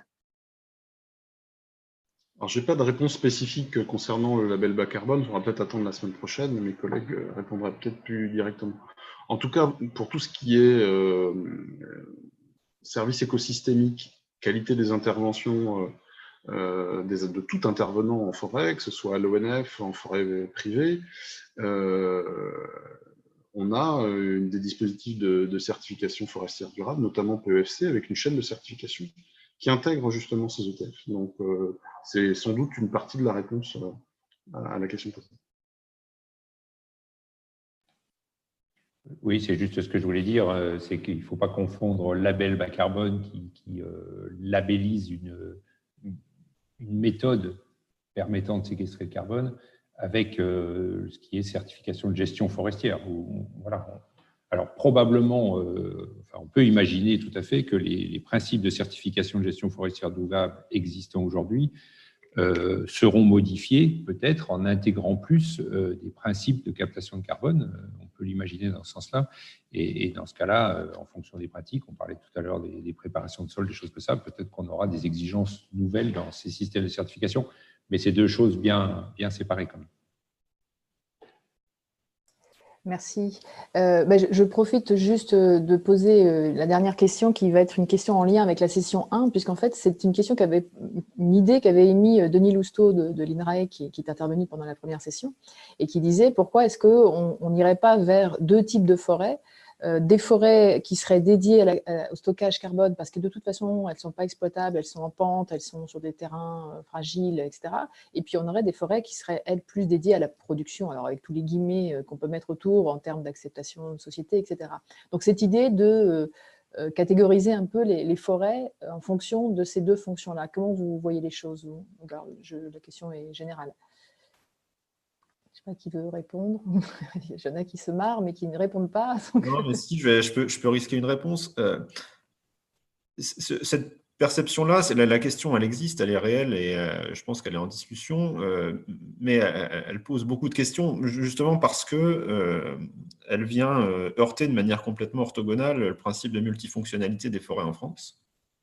Je rappelle, le principe de multifonctionnalité des forêts en France, c'est que les forêts, elles répondent en même temps, le terme est un peu à la mode, mais en même temps à des enjeux de production, de protection et d'accueil en forêt. Voilà, donc c'est ce espèce de triangle un peu vertueux où on tente de répondre aux trois enjeux en même temps, alors souvent à des degrés divers, donc c'est-à-dire que on n'a déjà pas partout les mêmes niveaux d'enjeux pour l'environnement, la production ou l'accueil du public, enfin des publics plutôt, parce qu'en fait, il faut parler des publics, il n'y en a pas qu'un seul. Voilà, donc, déjà, d'une parcelle à l'autre, d'une forêt à l'autre, on n'a pas tout à fait les mêmes niveaux qui sont placés.